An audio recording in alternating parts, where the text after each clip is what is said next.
Hello and welcome to another video from Midas Touch Toys, Games and Collectibles. And today we are looking at something that's now quite old, has become fairly hard to find and is now very collectible. We are looking at the 2001 release by Corgi from their James Bond, the Definitive Bond Collection series of 1/36 scale die-cast models. And this particular one we're looking at today is from Tomorrow Never Dies, and it features the BMW 750i. Now, Tomorrow Never Dies was the 18th movie in the James Bond series, all produced by Eon Productions, and it was Pierce Brosnan's second outing as James Bond. And basically, it follows Bond as he attempts to prevent Mr. Elliot Carver, aka Jonathan Pryce, who was a power-mad media mogul, and he was trying to start events that would initiate World War III.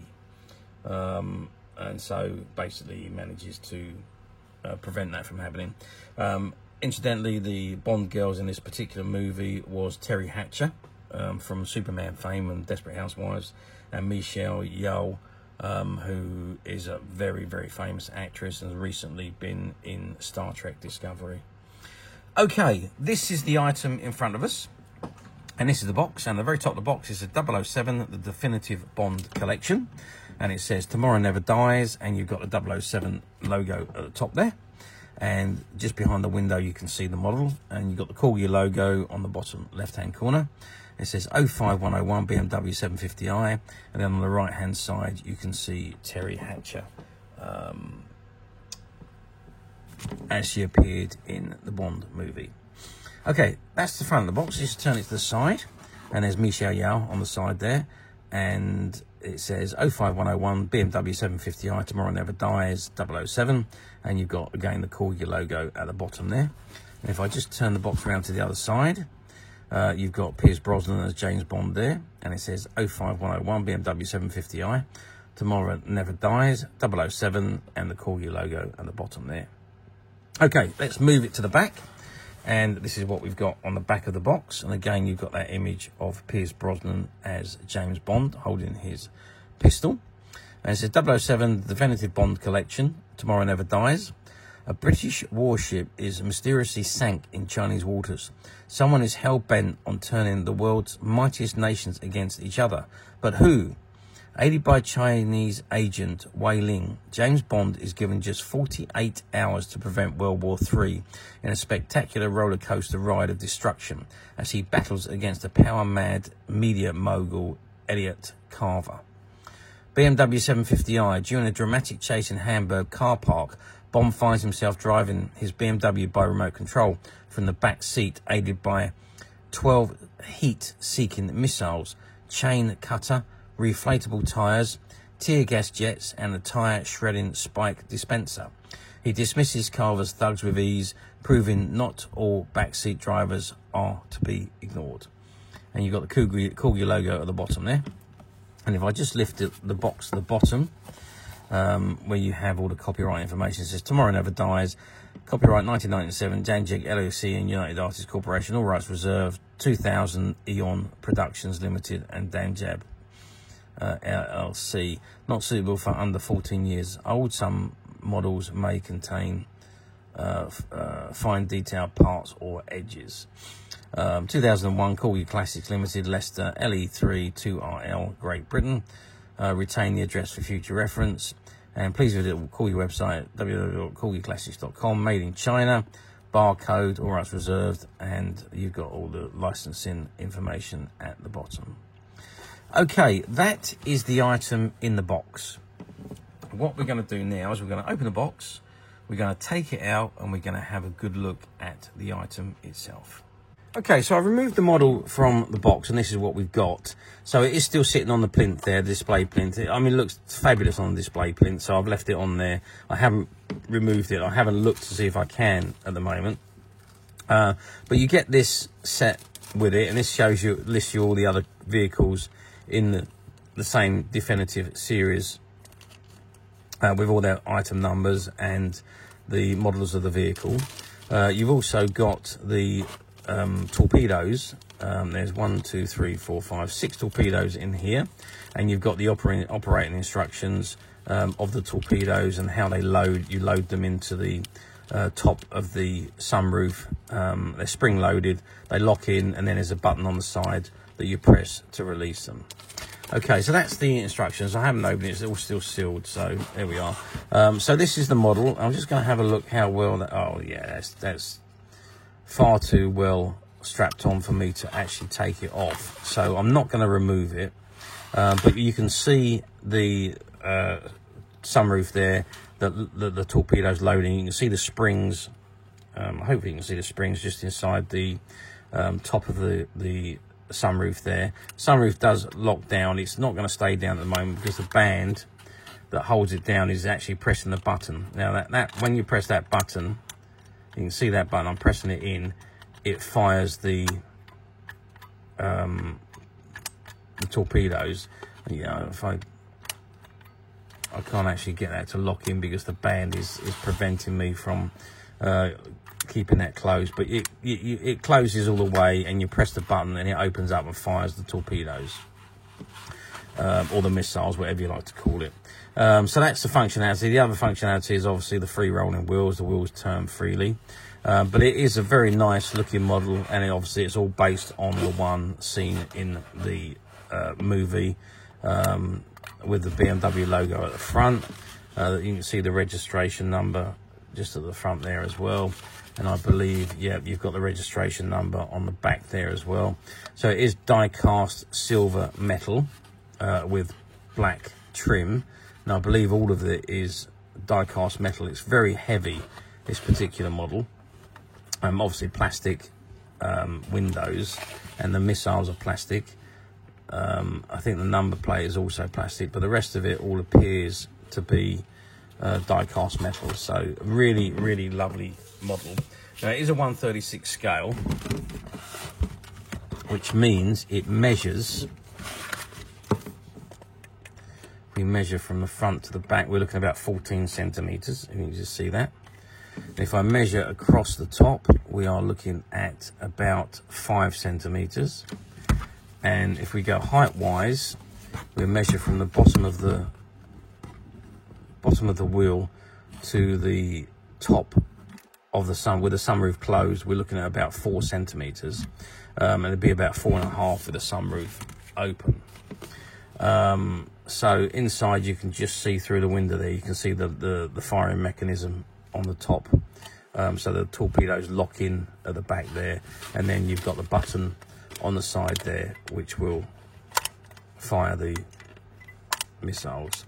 As I say, it won't stay closed at the moment because the band is actually locking on there, that keeps the sunroof closed. It is locked onto the button, and it keeps pressing the button to release it, so it won't close properly at the moment. So once that band's taken off, then it will all shut up and close properly, and you can fire the missiles at will. You just load them into the top. These, break them off the sprue and just load them into the top, and then you can fire them by pressing the button. So a really, really lovely model. For me, I think it looks absolutely fantastic on the display plinth. If I was to have this, I would obviously take the band off, but I would load up the torpedoes so you can see the torpedoes, but I would keep it on the display plinth because I just think it looks absolutely fantastic on there. A really, really lovely model, straight from the movie. There we are. We'll just look at that. That looks absolutely stunning in my eyes. There we are. So how well did these models do back in the day? So these were released in 2001, this particular one. The definitive collection started being released in 2000 and was released right way through to 2001. Now I believe there was 1, 2, 3, 4, 5, 6, 7, 8, 9, 10, 11 or 12 models in the series. And as I say, that was released over a period of 2 years, 2000 to 2001. And they're all based on the famous cars from the movies. As I say, and this particular one was from Tomorrow Never Dies. So, how well did they do? Well, yes. Like with all of the Corgi models, the Bond models, they all seem to sell very, very well. Obviously, they don't produce the massive quantities of these because obviously the Corgi has a tendency to rebox the item and relaunch it again in a different packaging. Although this particular set is in a larger scale, so it's a 136 scale, as most of them were in the 143 scale. But this is a 136 scale, so it is bigger than most of the other models. So this particular series, I think, I could be wrong, but I think these were the first time they were released in this size. And I dare say they've probably been released again after that, because Corgi does have a tendency to just repackage and release again. I'd imagine they produce a massive quantity, and when the sales have dwindled, they leave it alone for a while, create new packaging, and out they go again. So I'm guessing that's what happens. I could be wrong. If anyone knows for sure, then do message me and tell me. But because of the amount of times the models are released by Corgi, I'm assuming that's the case. But as usual, you know, these models went on the shelf of many stores, toy stores, model shops and so on, and they did sell fairly well back in 2000 and 2001. Okay, let's move forward now to 2024. So we're going forward by 23 years, 24 years. Do these models come up for sale these days on the platforms? Well, yeah, they do come up fairly regularly. Obviously, there was a mass produced, and Corgi did move an awful lot of them. So, yeah, they do still appear. Although most of the ones that come up have actually been opened and removed from the packaging, and they have been put back in the boxes, a lot of them. But you can see that they have actually been opened and removed. They no longer have the bands around them, or the strapping that's holding them into the display plinths have gone or is not put back correctly. So there's easy ways of seeing that they've been removed, and obviously quite amount of dust on the model is usually a good sign, a good indication that it's been out and been displayed or used. But finding them like this one, which is mint condition, hadn't been out the box until I opened the box, and comes with all the sealed attachments, including the missiles, the instructions, the catalogue, and the Corgi card. Finding them like this is few and far between, I think. As I say, there is one or two ones that come up in the same condition as this, but not very often. And when they do, those are the ones that usually sell very quickly. There's a lot of them that do come up loose. So if you wanted a loose version, you could pick those up fairly cheaply on the platforms. Or alternatively, we at Midas Touch managed to find a whole case of these models with an assortment of many different James Bond vehicles in them from this particular collection. And all of those models are currently available to purchase on the Midas Touch website, which you can get to very simply by clicking the link below. It will take you straight to the website, where you'll be able to find this and many other vintage James Bond items, and many other vintage toys, games and collectibles. Come to that. There's over 10,000 products currently available on our website for you to view and purchase at your leisure. And there is some unique items on the website that we don't sell anywhere else. So when you're on the website, have a good look to see if you can find those unique items, which there's always going to be one for each category. And don't forget to hit the subscribe button, because we're uploading videos for every new item that goes onto the website. There will be something for everybody, and I am absolutely positive there is something you're not going to want to miss, because we literally have thousands and thousands of new products which we're shooting videos for and uploading on a daily basis. So if there's something in particular you are looking for, something old you've never been able to find, something quirky you might want to buy for a friend, or perhaps just something from your childhood that you'd like to own again to help you recuperate those long-lost childhood memories. Well, stay tuned, keep watching, because you never know, the next item we upload could be that item you've been looking for. Okay, that is it for me on this particular item. I do hope you've enjoyed reviewing this wonderful, wonderful BMW 750i with me. Thank you for watching, and we will see you again next video. So bye for now.